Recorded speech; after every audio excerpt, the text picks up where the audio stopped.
vemos patologías, sino también en forma natural, digamos, alteraciones que puede haber por momentáneas del tracto gastrointestinal, ¿ya? Entonces vamos a comenzar. Atiendan, por favor. Ya. Bien. ¿Están viendo? ¿Bien? Sí, doctor. Se ve, doctor. Perfecto. Entonces, denme 40 minutos o tal vez 50, pero de atención exclusiva, no se distraigan, yo no puedo verlos, pero es como toda la medicina, esta parte es muy linda, ¿ya? Bien, vamos a ver hoy fisiología gastrointestinal, que comienza desde la boca, ¿no es cierto? Vamos a ver el esófago, vamos a ver el estómago, vamos a ver los intestinos, vamos a ver el intestino grueso y finalmente la defecación. Todo vamos a tratar de hacerlo en unas, creo que 2 semanas, menos de 2 semanas va a ser, ¿ya? Entonces, fíjense, vamos a comenzar por lo básico. El aparato digestivo suministra un aporte continuo de alimentos. Uno come, ¿no es cierto? Y eso va a circular, volviendo atrás, por todo, desde el esófago, estómago, el alimento empieza a tener su procesamiento. En el estómago se mezcla con jugos digestivos gástricos. Posteriormente entra al duodeno, donde está el páncreas, donde hay enzimas que van a digerir ya las distintos alimentos tipo proteínas, hidratos de carbono y grasas, y luego entran al intestino delgado para la absorción ya a nivel más pequeño, por decir aminoácidos, glucosa, fructosa, etcétera, etcétera. Y finalmente vamos a ver que se va acumulando el desecho en el intestino grueso. Entonces, entendiendo eso, vamos a estudiar nosotros que el tránsito de los alimentos se realiza a todo lo largo. Esa es la fisiología en este caso que estamos viendo. Vamos a ver la secreción de los jugos digestivos, la absorción, la circulación de la sangre por los órganos gastrointestinales y el control de estas funciones por parte del sistema nervioso y las hormonas, ¿ya? Fíjense, cuando una persona ingiere alimentos, no tanto como ustedes, aunque también los estudiantes, cuando ingiere en un lugar donde no es nada higiénico, en este caso este bebé no se lavó las manos, pero a veces el alimento no está lavado. Entonces ingerimos alimento no en mal estado, sino contaminado, porque si una persona te da un sándwich que, qué sé yo, el tomatito no lo ha lavado bien y hay gérmenes ahí, hay colis, hay salmonelas, entran y comemos porque nosotros estamos en la universidad y tenemos apetito, ¿no? Ingerimos, pero nosotros tenemos mecanismos fisiológicos de defensa del tubo digestivo, ¿ya?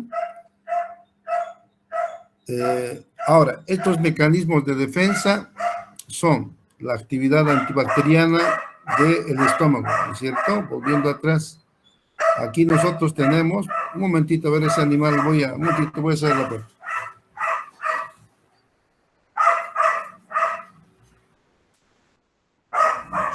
Cállense.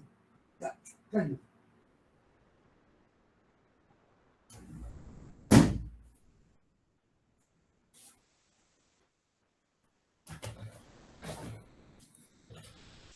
Bien, les decía que cuando uno se alimenta, ¿no es cierto?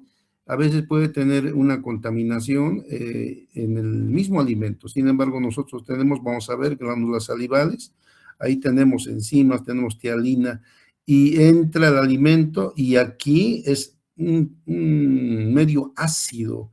Y el ácido, ¿no es cierto?, va a quemar todas las bacterias, todo lo que entra vivito se deshace ahí. Y ahora ustedes me preguntarán, ¿qué es la bacteria? Es hidrato de carbono, es lípido, es proteína. Pero también la membrana, en este caso la pared del estómago, es también proteína. Y sin embargo, no se deshace. Entonces, ahora vamos a ver por qué no se deshace, por qué digiere y nos protege más bien, porque todo alimento que viene contaminado no pasa del estómago, ¿no es cierto? Viene y no pasa. Entonces, entra el alimento ya disgregado aquí al intestino para su absorción.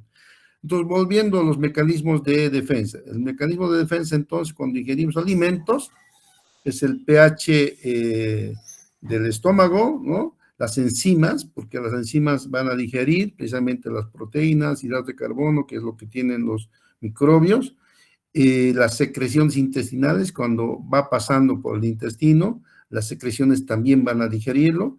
El peristaltismo, si por ejemplo no se ha logrado eliminar el germen y todavía está vivo, entonces el organismo va a captar eso y vamos a aprender cómo el intestino capta los microbios, entonces estimula algo el peristaltismo, quiere decir que empieza a moverse, cualquier cantidad del movimiento aumenta el peristaltismo y sale el alimento, bueno, el alimento que ya está semidigerido sale en forma de diarrea. ¿Por qué? Porque ese microbio ha logrado pasar esta parte del estómago, entonces aquí es captado, eso vamos a ver cómo capta el intestino y se estimula el peristaltismo para la expulsión. Entonces, vemos que las secreciones intestinales del peristaltismo, vómito y diarrea es una defensa del cuerpo, ¿no? Cuando uno vomita es porque el cuerpo lo está botando afuera y cuando hay diarrea, cuando ya está en el intestino. Cuando vomita, quiere decir que está todavía en el estómago, pero si se ha pasado y está en el intestino, aparece la diarrea, ¿ya?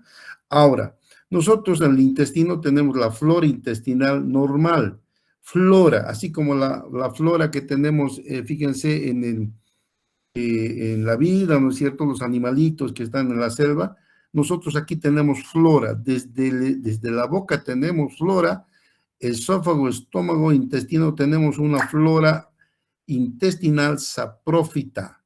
Y esa flora, lejos de hacernos daño, nos hace bien, nos protege. Entonces tenemos la flora intestinal que va a inhibir a los patógenos y esto es lo más importante fisiológicamente, el tejido linfoide asociado al intestino o el GALT. Eso vamos a aprender cómo nos protege. Esto ya es una protección directamente con linfocitos y anticuerpos, ¿no es cierto? De esa forma ustedes están bien, yo también, porque nunca ha progresado ninguna infección en nuestro intestino. Bueno, ha habido diarrea, digamos, pero no estamos enfermos, a eso me refiero. ¿Alguna pregunta? Por favor, cualquier pregunta, levanten la voz. Ahora no pueden levantar la mano, ¿ya? ¿Me escuchan? Sí, doctor, se escucha.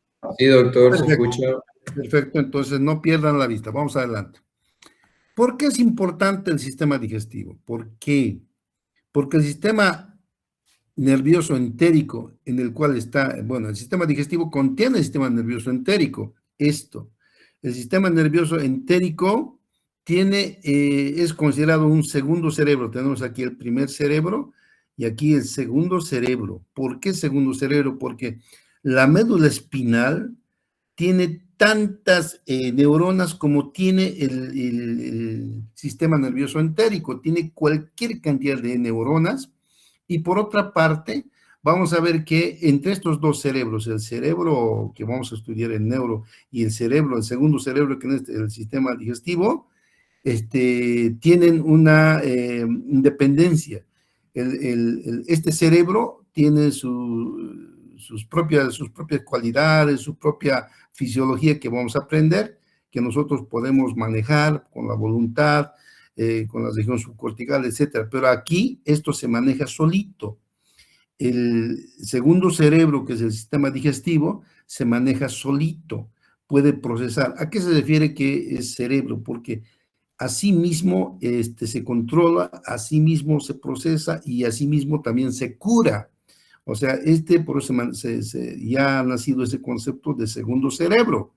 Ustedes se alimentan, entra por aquí y ellos están digiriendo, ellos están absorbiendo. Si hay algún problema, se hincha, ellos eliminan, todo ellos. No piden permiso al cerebro. Ustedes se alimentan, comen, duermen y durante el sueño están digiriendo. Es un procesamiento muy personal, en este caso del sistema entérico. Tiene una cantidad increíble de neuronas parecida al sistema nervioso central y por eso se considera el segundo cerebro. Ahora, es importante esto porque hay una interrelación, hay un eje cerebro-intestino. Eje cerebro-intestino. Este eje cerebro-intestino quiere decir que tenemos una interdependencia entre el cerebro y el intestino. O sea, a tal punto está ahorita yendo este tipo de relación que se dice que una persona no puede morir si tiene un cerebro, si tiene un sistema digestivo, que es el segundo cerebro, sano. Es muy difícil que muera. Una persona, cuando está enferma, va a morir cuando su cerebro no funciona, pero también su intestino no funciona. O sea que el intestino es tan importante, ¿no es cierto?, que el cerebro original, el cerebro que está en la calota, depende de este cerebro intestinal, y el cerebro intestinal depende del cerebro que está en la calota.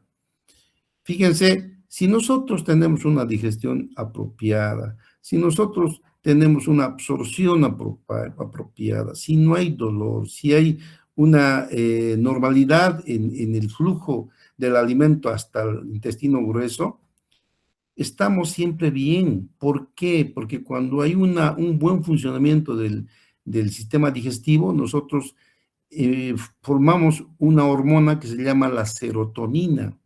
La serotonina es la hormona de la felicidad. Vamos a ver eso en neuro. La serotonina es una hormona que dicen, hasta ahora no se ponen de acuerdo los fisiólogos, otros dicen que es 80%, otros dicen inclusive más, pero bueno, 70% es lo más mínimo. Imagínense, más de la mitad de serotonina se forma en el intestino. Y la serotonina es la hormona de la felicidad. Por tanto, si ustedes tienen una buena digestión, ustedes no tienen problemas intestinales, están formando serotonina y está gozando el cerebro de esa felicidad. Y si el cerebro goza, obviamente nosotros estamos gozando. Y si nosotros, el cerebro tiene estrés, el cerebro tiene problemas personales, tiene complejos, etcétera, tiene rabias, va a alterar el funcionamiento del sistema digestivo. Entre ellos son interrelacionados íntimamente, aunque funcionan en forma personalizada. Cada uno tiene su funcionamiento. El cerebro tiene un funcionamiento en el cual nosotros tenemos cierto control, y este segundo cerebro, que como le digo, está considerando en estos tiempos, procesa su propio funcionamiento independientemente del sistema nervioso central. Y entre los dos se tienen una interdependencia, ¿no? El cerebro puede perjudicar la acción del sistema digestivo, y el sistema digestivo puede perjudicar y puede dañar inclusive al funcionamiento del cerebro normalmente. Porque si nosotros, por ejemplo, les voy a dar un adelanto, la serotonina es la hormona de la felicidad, pero no solo la serotonina, ¿no es cierto?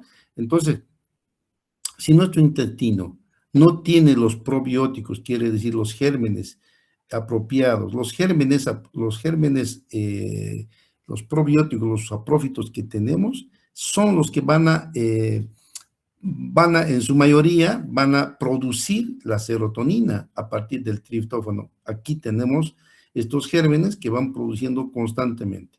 Entonces, nosotros, al tener triptófano, vamos a tener una buena digestión, vamos a tener un buen flujo, vamos a estar proclives siempre a tener una salud tanto cerebral, porque la serotonina da alegría, da bienestar al cerebro, y por tanto nuestro sistema digestivo también va a estar bien. Se va a digerir, va a haber un flujo de alimentos, absorción de alimentos, no va a haber constipación, etcétera, etcétera. Entonces, esto hoy, cuando vayan a un congreso de gastro, van a ver que está avanzando cada vez más, ¿ya?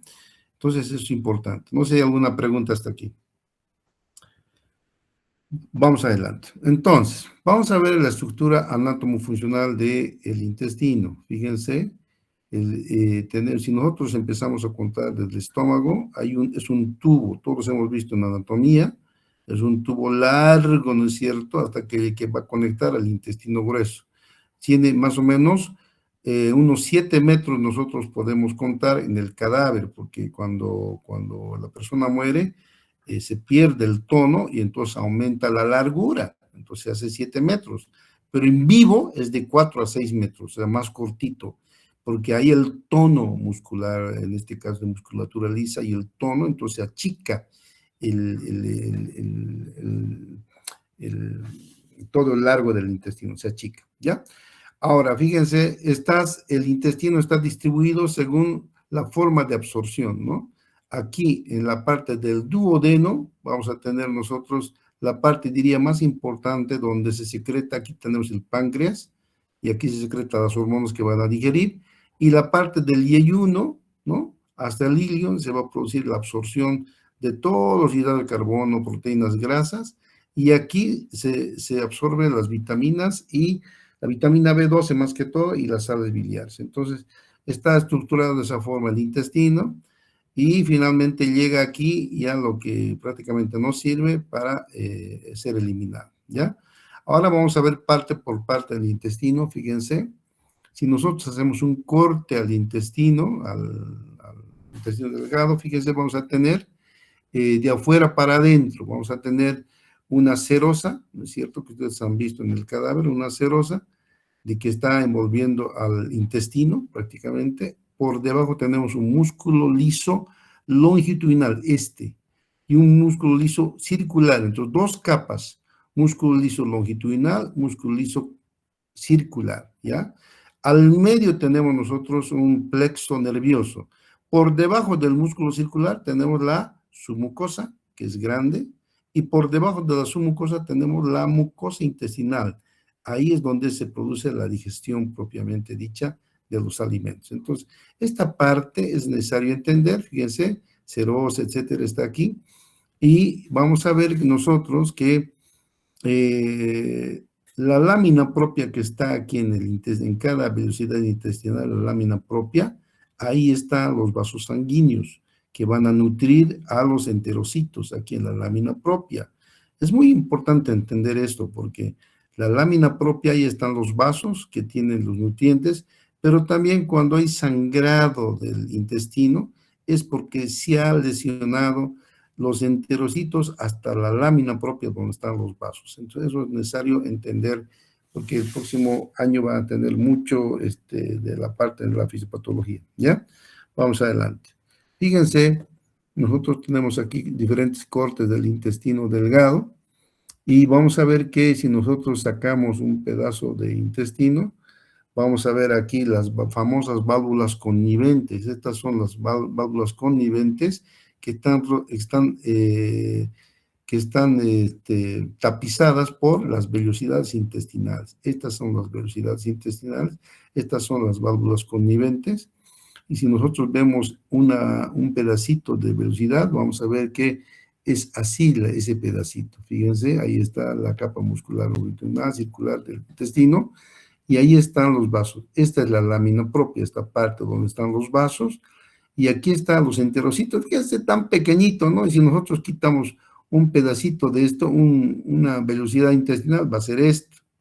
Entonces aquí tenemos los enterocitos. Los enterocitos son estas células cilíndricas que tienen sus microvelocidades para la absorción de los alimentos. Entonces, esto, aunque estamos viéndolo en dibujo, es así, en la microfotografía es así, cuando introducen las píldoras para ver cómo están funcionando, exactamente así es las velocidades intestinales. Entonces, es necesario entender por qué los digo, porque la lámina propia es esta, donde están los vasos sanguíneos.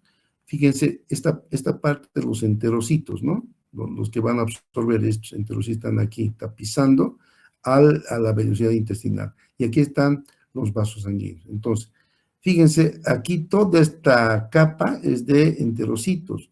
Si estos enterocitos de alguna forma son rotos y la lesión llega a la lámina propia, va a haber sangrado. Toda vez que ustedes vean una diarrea con sangrado, quiere decir que se ha lesionado los enterocitos, la capa de enterocitos, y ha llegado la lesión a la lámina propia, aquí. La lámina propia además tiene los linfáticos, entonces tenemos vasos arteriales, linfáticos y venulares, ¿no? Entonces, aquí, por los linfáticos, vamos a ver que llegan aquí los glóbulos blancos. Vienen aquí linfocitos, neutrófilos aquí para defender. Si digamos aquí tenemos una lesión, vamos a dibujar un poquito mejor. Permítanme hacerlo con esto. Así. Si digamos tenemos una lesión aquí, ya, aquí tenemos una lesión. Entonces, los linfocitos van a llegar por los vasos sanguíneos y van a defender para que los microbios que están aquí en el lumen, queriendo entrar, van a ser detenidos ahí, ¿no es cierto? Entonces, los linfocitos van por los vasos, perdón, van por los tubos linfáticos hasta el lugar de la lesión y también por la circulación, vamos a ver que circulan también, ¿no es cierto? Entonces, ahí van a hacer las detención para que los microbios no entren adentro. Entonces, si no entra el microbio adentro, me refiero al medio interno, el paciente va a tener unos días sin fiebre. Pero cuando el microbio entra adentro, entra al vaso y circula ya por los vasos, entonces se convierte con un pirógeno y va a empezar a despertar fiebre. Quiere decir que la infección es un poco más delicada. Entonces, es necesario entender, por eso le digo, esta parte de del intestino delgado, la lámina propia, la capa de células de enterocitos está cubriendo. Si hay sangrado en la diarrea, sí o sí ha habido lesión que ha ido hasta la lámina propia. Pero si hay fiebre, ha circulado ya los gérmenes, ya han entrado y están circulando por la sangre. Entonces, ese necesita un tratamiento un poco más agresivo. Si solamente tiene diarrea, quiere decir que está aquí la cosa, vamos a borrar.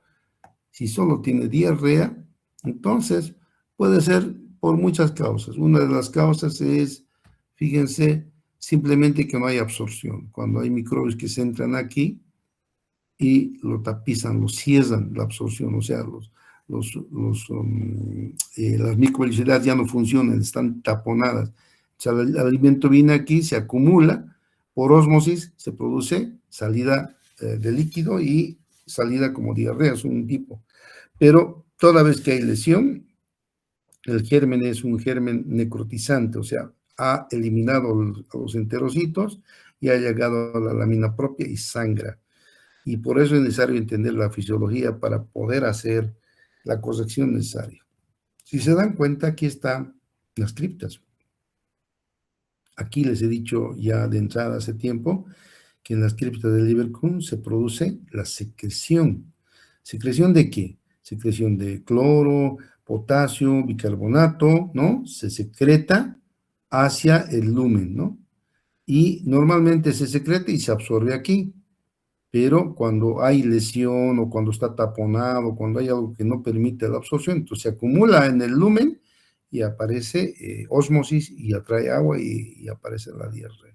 Entonces, entendiendo esto es sencillo. Vamos a estudiar la cripta, vamos a estudiar los enterocitos, vamos a estudiar también cómo funciona la lámina propia, cómo se defiende, cómo va los linfocitos aquí para poder impedir la entrada de los microbios. Todo eso, por eso le digo, esta parte de gastro es bien interesante. Y si ustedes entienden esta parte, van a poder hasta medicar, porque ¿qué es la medicina? No es nada más que entender qué estás tratando. Una vez que entiendes lo que estás tratando, vos pones solución. Si no entiendes cómo funciona esto, entonces obviamente, ¿qué cosa vas a tratar? Por eso es que tenemos que saber esto de las válvulas conniventes, tenemos que orientarnos. El entorno primero, ¿dónde estamos parados? ¿No? Fíjense, aquí estamos, intestino. Eso tiene unos pliegues bastante visibles a simple vista, esos son las válvulas conniventes. Eso está tapizado por las vellosidades intestinales. La vellosidad intestinal, a su vez, tiene las microvellosidades. Ahí es donde atacan los microbios, porque así de pequeñitos son, ¿no es cierto? Entonces, ojalá que estén orientándose en tiempo, espacio y lugar. ¿Alguna pregunta hasta aquí?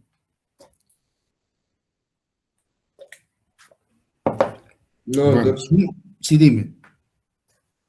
Sí, si no hay ninguna pregunta, yo entiendo que están entendiendo y voy a continuar. Pero si hay alguna pregunta, levanten la voz, no se queden con la duda, ¿ya? Vamos adelante. Vamos a ver ahora las células intersticiales de Cajal.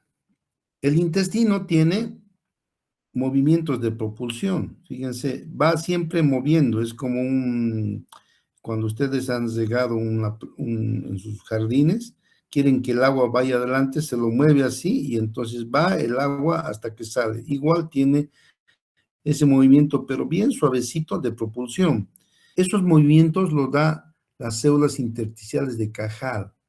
Van a generar las ondas lentas.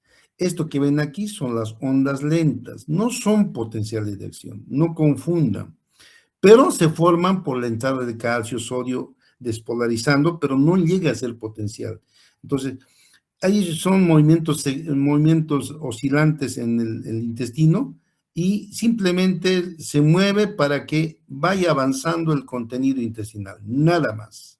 No hay potencial de acción. Entonces, conforme va estas ondas lentas moviéndose intestinales, se va desplazando el contenido hacia nivel distal, ¿no es cierto? Ahora, hay lugares donde, digamos, tiene que digerirse, tiene que mezclarse con las enzimas, ¿no? Por decir, duodeno y yeyuno, tenemos enzimas que tienen que deshacer, ¿no? Disgregar todas las proteínas y el carbono. A ese nivel se forman movimientos de mezcla, que también vamos a ver más adelante, le estamos adelantando un poco. Los movimientos de propulsión y mezcla están dados por las ondas lentas, y estas ondas lentas están formadas ¿por quién? Por las células intersticiales de Cajal. Estas son las células intersticiales de Cajal. Fíjense, ahí están las células intersticiales de Cajal, ¿no? Estas células intersticiales de Cajal están al lado de las células neuronales. No son células neuronales. Las células intersticiales de Cajal no son neuronas, ¿ya? Son células mesenquimatosas que tienen una capacidad de generar, en compañía, claro, de los nervios también están en coordinación, en estas células musculares lisas que van a generar estos movimientos, las ondas lentas. Y estas ondas lentas hacen que el potencial de acción no se va a originar aquí al medio, no, se va a originar justo donde hay donde está propulsando en ese momento que hay una segmentación donde hay un momento en que la célula está entrándose el sodio, ahí aprovecha el potencial de acción, vamos a ver dentro de un momentito, ¿ya? Entonces, estos son los movimientos que produce las células intersticiales de Cajal, y como da ese orden de segmentación, de propulsión al intestino, se llaman el marcapaso intestinal. Estas células intersticiales están desde el esófago hasta el ano, pero son más importantes en el estómago e intestino delgado. En el esófago, que no tiene mayor importancia.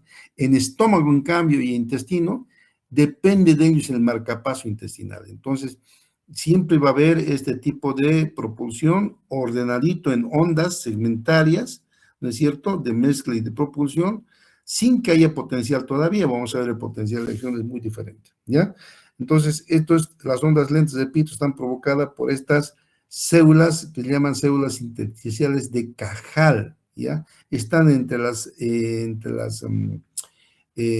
fibras musculares lisas, ahí al medio están, ¿ya? Entonces ellas van a provocar este tipo de propulsión y segmentación en la fibra muscular lisa. ¿Alguna pregunta aquí? Sobre esta base se produce la contracción intestinal que hemos visto en músculo liso, ¿no es cierto? Hemos visto que, vamos a hacer aquí un segundito, permítame, vamos a, ojalá que no me ay, no, la pluma. Fíjense, esta es una onda lenta, ¿no? Ya, una onda lenta. Entonces, esta onda lenta está entrando el sodio aquí está entrando, el sodio está entrando a la célula. Ahora, sobre esta base puede despolarizarse y se forma el potencial de acción. Entonces, la onda lenta está dando el marcapaso. El potencial de acción siempre va a estar aquí, siempre va a estar aquí. Entonces, cuando se llega al umbral de menos 35, digamos, se eleva un poquito más la oscilación, entonces se llega al umbral y se despierta el potencial de acción. Entonces, el potencial de acción siempre va a ser sobre la onda lenta. Por eso es el marcapaso. El potencial de acción no se produce donde le da la gana, siempre va a ser en la cúspide de la onda lenta. La onda lenta llega a un nivel de más o menos menos 30 más o menos, pero menos 35 es el umbral. Entonces, cuando viene el potencial, el parasimpático, un poquito estimula la entrada de calcio, entonces llega al umbral y se despierta el potencial de acción. Eso hemos visto en el músculo liso y eso es lo que se produce aquí en el intestino. ¿Ya? No sé si hay alguna pregunta. Entonces, estos son las células intestinales de Cajal que dan el marcapaso del intestino y forman los movimientos de propulsión y mezcla en el intestino. Vamos adelante. Bien. En el intestino tenemos los reflejos básicos gastrointestinales. 3 tipos de reflejos básicos tenemos. Los reflejos que se producen por completo en el interior del sistema nervioso entérico, ¿no? Completamente. Estos los que no necesitan que nosotros demos ningún tipo de aprobación. Estos reflejos se producen cuando ingerimos alimentos, van a controlar la secreción, ¿no? de las enzimas, el peristaltismo, el movimiento del intestino para propulsar ese contenido distalmente, ¿no? Las contracciones para mezclar con las enzimas y digerir, y los efectos de inhibición intestinales dependiendo qué está pasando por el intestino. Estos reflejos es el primer reflejo que producen interior del sistema nervioso entérico, ¿ya? Segundo reflejo, el reflejo de los que va desde el intestino a los ganglios simpáticos y médula espinal. Esto es el arco reflejo, o sea, viene, a ver, tengo aquí tengo, ¿no? Fíjense el arco reflejo, ¿no? Aquí viene el estímulo. Entonces viene por aquí el nervio aferente, capta, en este caso la distensión intestinal capta, viene por aquí la sensación, los potenciales de acción, va a conectar con una neurona motora y la neurona motora va a llegar al mismo lugar para la contracción. Entonces, ese tipo de reflejo es lo que tenemos en el intestino, ese es el segundo reflejo. Reflejos que van desde el intestino a los ganglios y la médula espinal, desde donde vuelven al aparato, que es decir, al intestino. Este reflejo es el reflejo gastrocólico. ¿Por qué? Porque durante la alimentación el estómago se distiende. Entonces, siempre es un reflejo esto. Una distensión de cualquier parte del tracto gastrointestinal, una distensión, cuando se hincha, va a generar una contracción. Siempre. Una distensión va a generar una contracción. Entonces, cuando tenemos nosotros el reflejo gastrocólico, el estómago se distiende, aumenta de tamaño. Y eso va a generar, ¿no es cierto?, una contracción. El reflejo enterogástrico y el colon iliar. Son reflejos que lo tenemos en forma natural, ¿no? Eso no lo controlamos, simplemente existen ahí. Y este reflejo gastrocólico vamos a ver que nos sirve para que el intestino pueda expulsar ya en el colon distal el contenido, digamos, su contenido, ¿ya? Finalmente tenemos el tercer reflejo básico, el reflejo que se origina en el intestino también. Van a la médula, pero en este caso van hasta el tronco encefálico y van hasta la corteza. Del tronco va a ir a la corteza y vuelve de nuevo hasta el aparato. Estos son ya los reflejos más potentes, o sea, volviendo aquí, estos reflejos ya no van a ir como un arco, van a subir hasta el cerebro, y en el cerebro se va a dar cuenta, va a estimular, ¿no es cierto?, y nos damos cuenta de dónde está habiendo una distensión. Y estos son los reflejos que van a estimular cuando hay una distensión grave, una obstrucción grave, cuando hay una lesión grave. Esos son los terceros tipos de reflejos. Los reflejos comunes, repito, el segundo reflejo que van a la médula y vuelven, son reflejos que ni siquiera sienten ustedes. Esto siempre está distendiéndose y siempre se está contrayendo. El tercer reflejo es el que parecido, pero no solo a la médula, sube hasta el tronco y al cerebro y vuelve de nuevo, ¿no? Para controlar la actividad motora y receptora. Entonces ahí tenemos los reflejos dolorosos, el cólico y la defecación. Y estos son los tres reflejos gastrointestinales básicos. Ahí están, ¿no es cierto? Como va hacia abajo y constantemente se va distendiendo y se va contrayendo. Se va distendiendo y se va contrayendo. Se contrae y se relaja esta parte. Vamos a ver eso, ¿no? Y aquí está cómo va. Vuelvo hasta el tronco y vuelve para, ya para realizar su conducta necesaria, ¿ya? Vamos a ver este que ya les he adelantado, ¿no? Las fibras pueden ser estimuladas, fibras sensitivas aferentes pueden ser estimuladas aquí en el intestino, está bien inervado por fibras aferentes para controlar el contenido, para controlar el movimiento, para controlar la secreción. Estas fibras se van a estimular por la excitación de la mucosa. Por dentro de la mucosa puede estar excitada y eso va a estimular, ¿qué? La contracción, ese es un problema. La distensión excesiva del intestino, cuando se distiende, igualito va. ¿Qué va a estimular? La contracción. La presencia de sustancias químicas en la luz intestinal. ¿Qué son las sustancias químicas específicas? Son las sustancias inflamatorias, ¿no? Prostaglandinas, leucotrienos, ¿no? Que están aquí y eso capta. ¿Y qué va a provocar? Contracción. Entonces, si se dan cuenta, esto que nos está hablando fisiológicamente se va a despertar siempre cuando hay un problema intestinal. Los casos de diarrea y dolor cólico son esos. El germen viene por aquí, va a cambiar, en este caso, las sustancias químicas, va a empezar a generar leucotrienos, prostaglandinas, que van a estimular la sustancia química. Segundo, va a distender porque el alimento no se digiere, distiende, ¿no? Y está excitada la mucosa. Entonces, los tres van a generar, ¿qué? Una contracción mayor. Y esa contracción mayor, ¿en qué? ¿Cómo diferenciamos? En una diarrea con cólico. ¿Qué es la diarrea? El aumento del movimiento intestinal.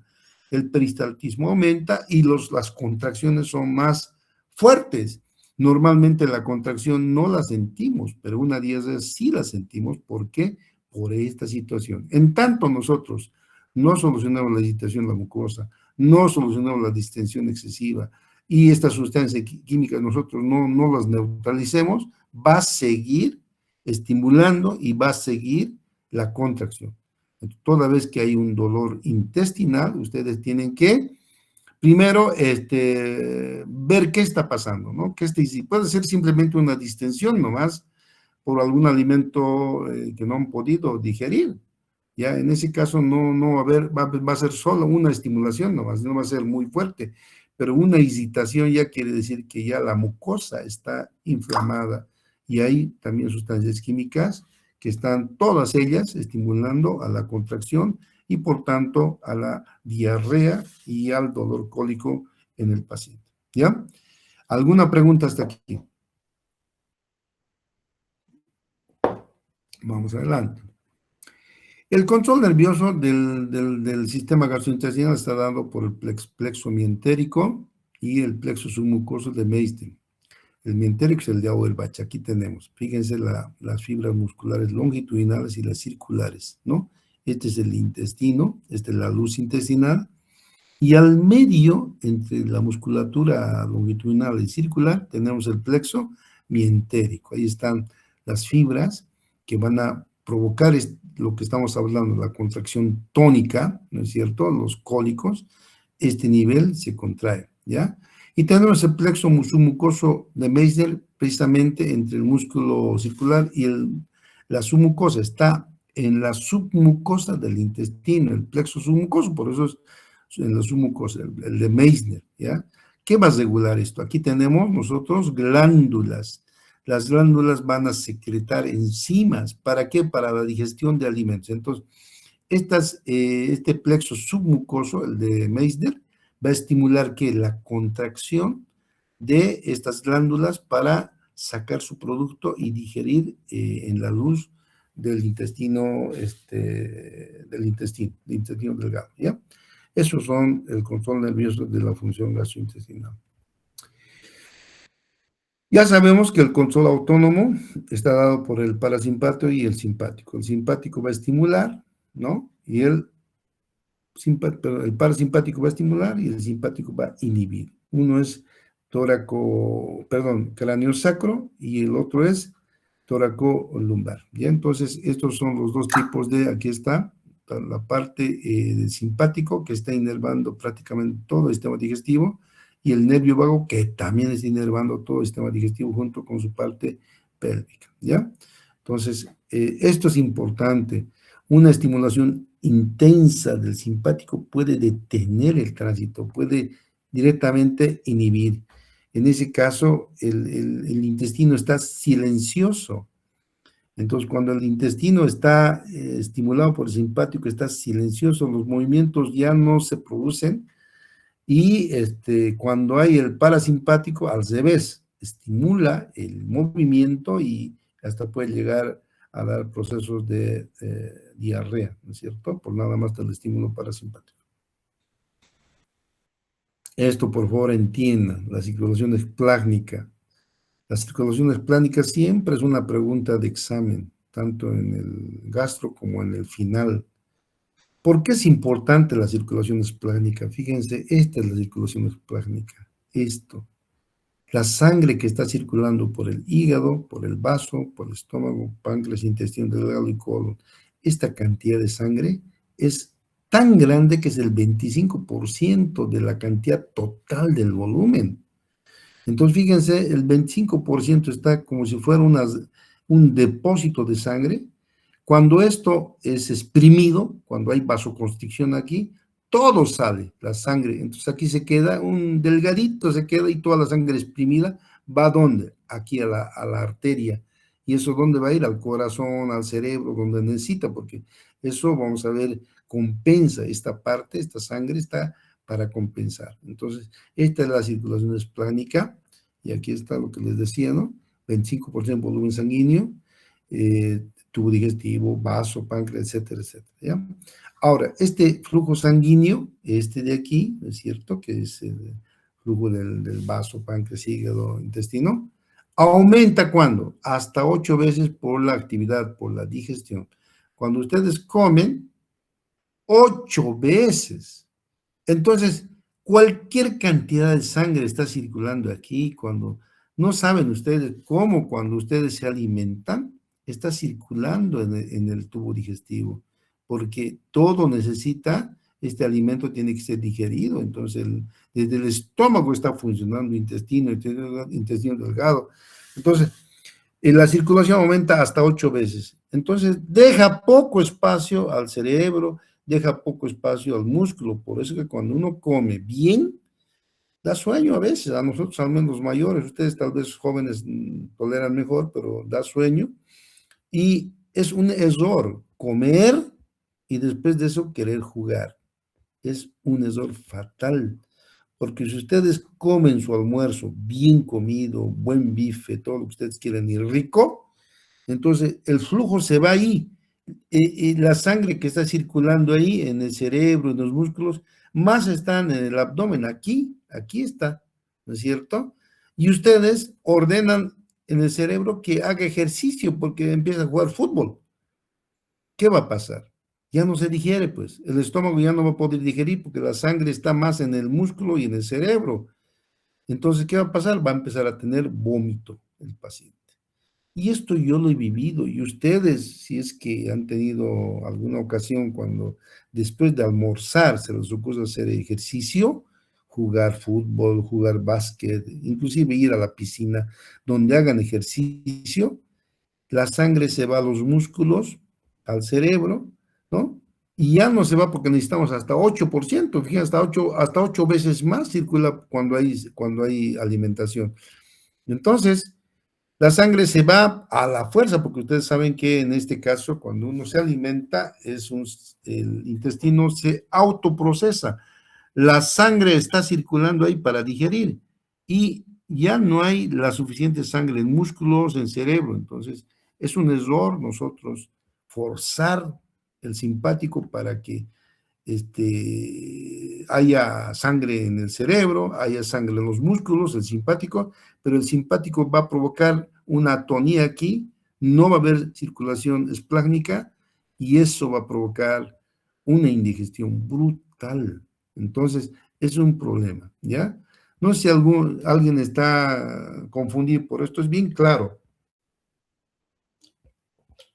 Ahora, por eso en el ejercicio intenso, el shock, o cuando el encéfalo y el corazón están en peligro, el simpático provoca una vasoconstricción esplácnica y, fíjense, volviendo aquí, vasoconstricción de todo esto sale, ¿a dónde? Al cerebro. El paciente está enfermito, ha perdido sangre, el simpático va a haber una vasoconstricción, esta sangre es referida al cerebro y al corazón para que siga vivo, y sin embargo, el hígado, vaso intestino, todo está con poco flujo, ¿no? Poquito, porque todo es exprimido, toda esta sangre se ha exprimido a la arteria, y la arteria lo ha llevado al corazón, al riñón, al cerebro. Está vivito el paciente, pero aquí no hay sangre. Entonces, ¿qué pasa cuando uno está enfermo? Cuando uno está enfermo, ¿no? Está con fiebre, está enfermo, no puede coser, ¿no es cierto? Pues no le da porque da sueño nomás un enfermo. Está así enfermo y las mamás, que son las que más se van contra la fisiología, que coma, mi hijito no ha comido. Y le ofrecen comida, es que no ha almorzado, que coma. Déjenlo vivir, porque si le hacen comer a mi paciente, o en este caso a mi estudiante de fisiología, cuando está enfermo, cuando está mal, en ese caso, esto, hay vasoconstricción esplánica, cuando hay fiebre, cuando hay infección, se va, no está ahí, está en la cara, está en los músculos, está con fiebre, ahí está la circulación, no está aquí. Y si nosotros le damos alimento al estómago y usamos al hígado, todo eso, el páncreas, no tiene la suficiente circulación como para poder trabajar y se va a provocar una indigestión brutal, una distensión del abdomen, vómitos. Entonces yo quisiera siempre esto a las madres decir, toda vez que su hijito, no importa que sea bebé, los bebés igual con fiebre, los bebés que están cursando con enfermedad, están circulando su sangre en otra parte, defendiéndola, y no está en la circulación esplánica.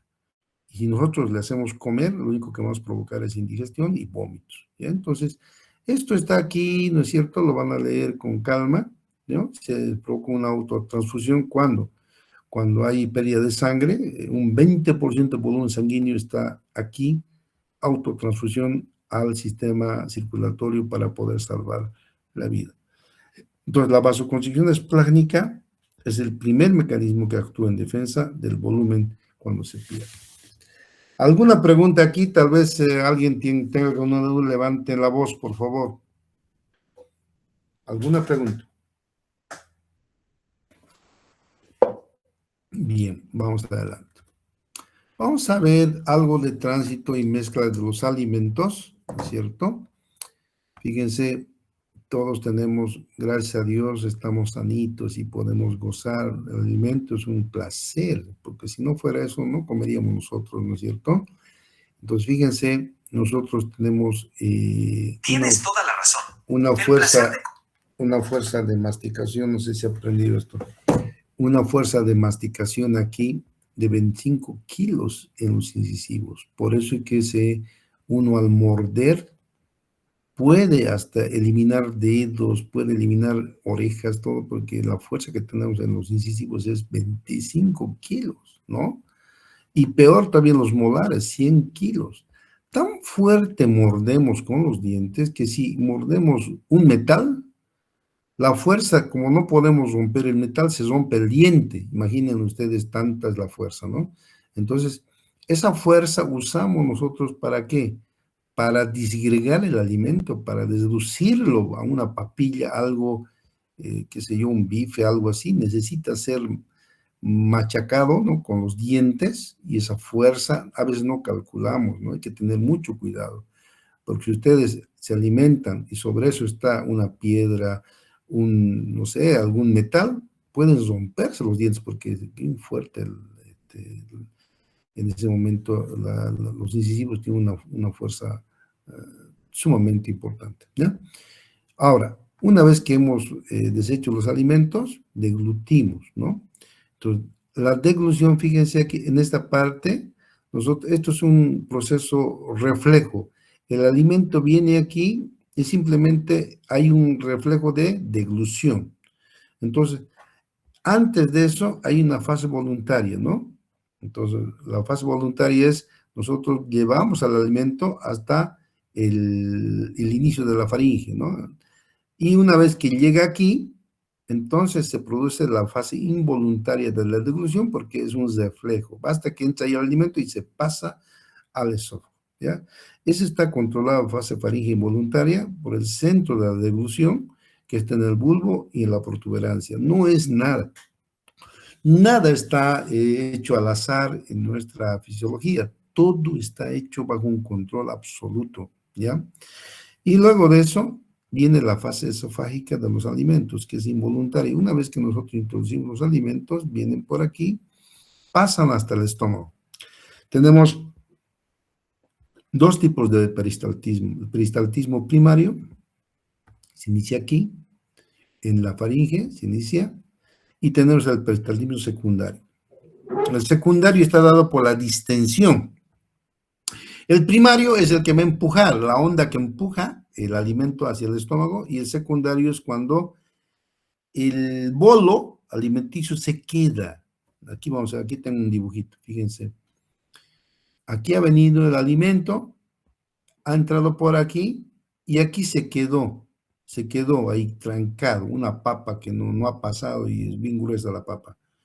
Aquí tenemos el peristaltismo primario, empuja, pero aquí se trancó. Entonces ahí se despierta el peristaltismo secundario porque se distiende ese lugar del esófago y hay contracción. Y eso duele, o sea, si es grande este bolo que no han mascado bien y ha entrado enterito, puede ser pan, puede ser papa, puede ser cualquier cosa. Entonces duele porque conforme vaya contrayendo el músculo, va a provocar una fuerza para vencer, para que llegue al intestino, para que llegue al estómago, ¿no? Entonces, esos son los peristaltismos del esófago. El peristaltismo primario es el que cuando entra involuntariamente hay un peristaltismo que empuja el alimento hasta el estómago. Generalmente es así. Pero cuando se tranca, se despierta el peristaltismo secundario, ¿ya? Ese peristaltismo empieza a empujar una contracción, porque había distensión, entonces el reflejo es contracción para que el bolo llegue hasta el estómago, ¿ya? Ahí tenemos entonces dos tipos de esfínter en el esófago.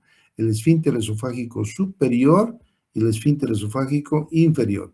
Aquí está como esófago, esfínter esofágico superior y el inferior, ¿ya? El superior es para que al alimentarnos no vuelva hacia atrás, uno, y segundo, no entre oxígeno al aire al estómago, o sea, entra el alimento y pum, se cierra. Entonces solamente entra el alimento y no se hincha la vejiga, no hay aire que entre junto con el alimento, ¿no? Y el esfínter esofágico inferior impide que el alimento que ha llegado al estómago vuelva al esófago. Entonces, una vez que entra, se cierra.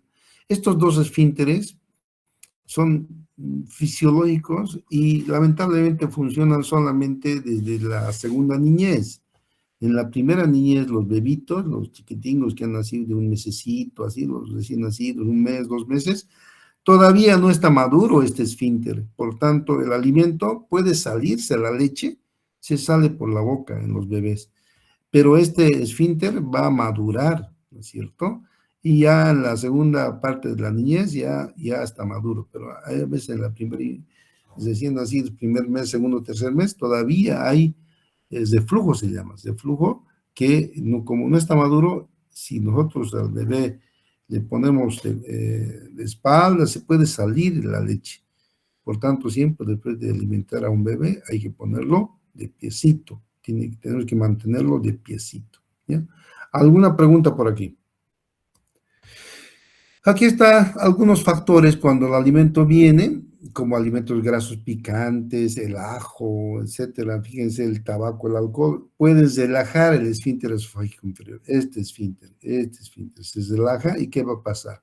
El contenido vuelve el contenido. Si se relaja, vuelve. Y cuando vuelve, ustedes saben que ha vuelto. ¿Por qué? Porque les arde. Porque aquí, vamos a ver ya el lunes, vamos a ver, esta mucosa gástrica está bien protegida, ¿no es cierto? Es especial, vamos a ver las partes de la mucosa gástrica. ¿Por qué no le hace efecto el ácido? El estómago está preparado para mantener el ácido ahí y no se quema nada. Pero esta pared esofágica no está preparada, por tanto. Cuando por esto, que uno toma tabaco, alcohol, qué sé yo, alimentos que los relajan, entonces puede salir el contenido y empieza a quemar cuando sale. Uno tiene una quemazón retroesternal, es porque no está cesando bien su esfínter esofágico inferior. Entonces, eso pasa muy a menudo fisiológicamente, a mí me ha pasado, ¿no es cierto? Y yo creo que a cualquiera de ustedes alguna vez también le ha pasado, y sabemos inclusive qué alimentos nos provocan este tipo de relajación del esfínter esofágico inferior. ¿Ya? ¿Alguna pregunta hasta aquí?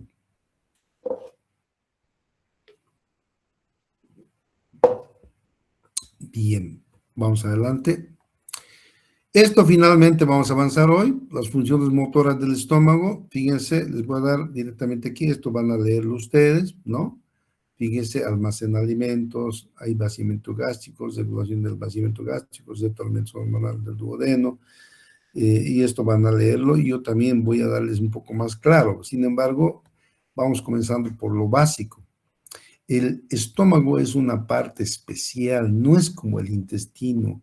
Tiene 3 capas, el estómago musculares, una capa longitudinal, una capa circular y una capa oblicua.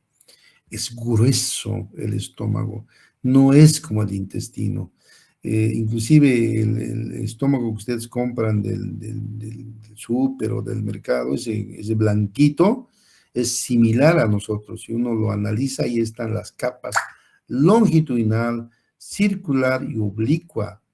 ¿Por qué? Porque a este nivel, pucha, pues uno se come hasta hueso, ¿no es cierto? Uno come a veces, introduce alimentos que son indigeribles a veces, y esto funciona como una moledora. Ahí no solamente va a secretar ácido para disgregar, para deshacer todo esto, pero además los movimientos que tiene, ¿no? Va a empezar a aplastar, es una amasadora de lo que está en su interior. Entonces, no solamente enzimáticamente lo va a digerir, la pepsina, tenemos una enzima que va a digerir todas las proteínas, no solamente la enzima, también el movimiento, ¿no? Y fíjense, ahí está, entra como alimento, y aquí, virtud a la función estomacal que vamos a revisar bien el lunes, va a pasar, aquí tenemos la contracción peristáltica, y aquí tenemos el esfínter pilórico. Este esfínter pilórico no permite salir cuando el contenido no está digerido.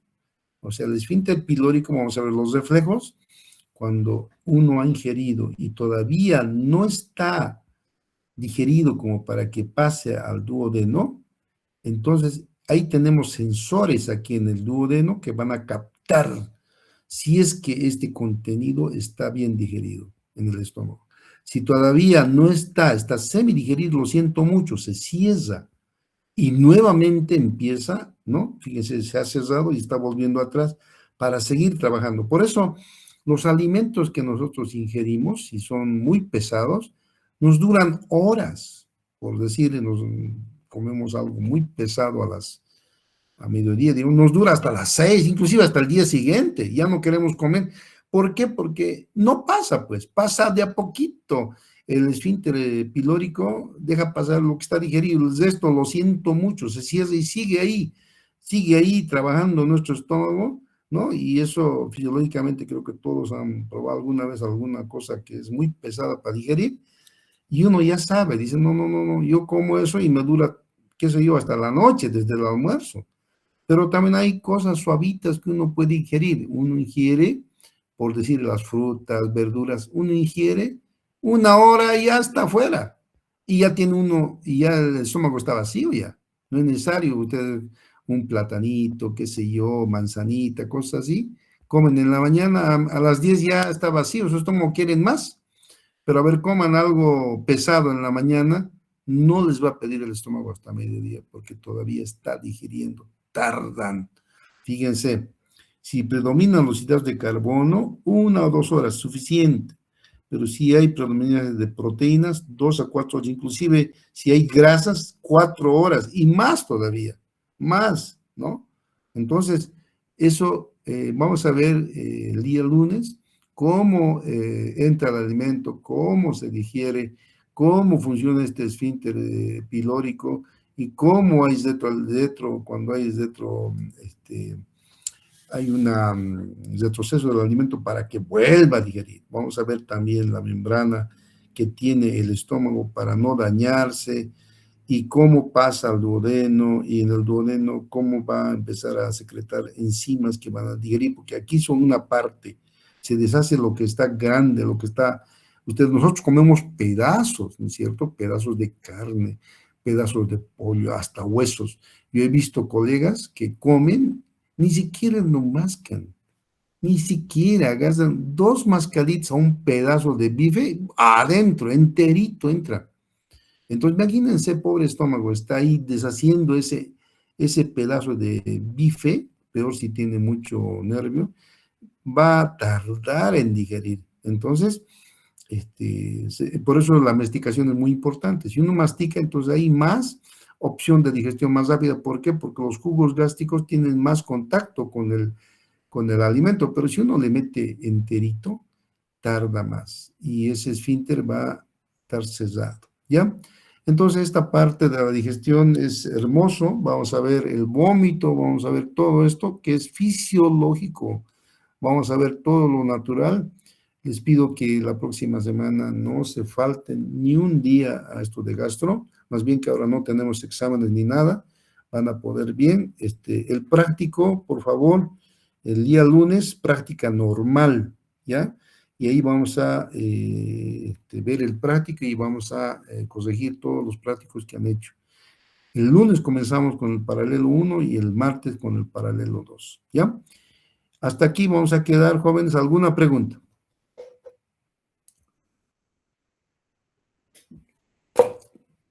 Hola, ¿están ahí? Sí, doctor. Ya. Ya, si no hay preguntas, entonces nos vemos el día lunes con el paralelo 1, ¿ya? Y el 2. No es más, jóvenes, nos vemos. Chao, chao. Hasta luego, doctor. Hasta luego. Hasta luego, Hasta luego. buen día, hasta luego. Chao, chao.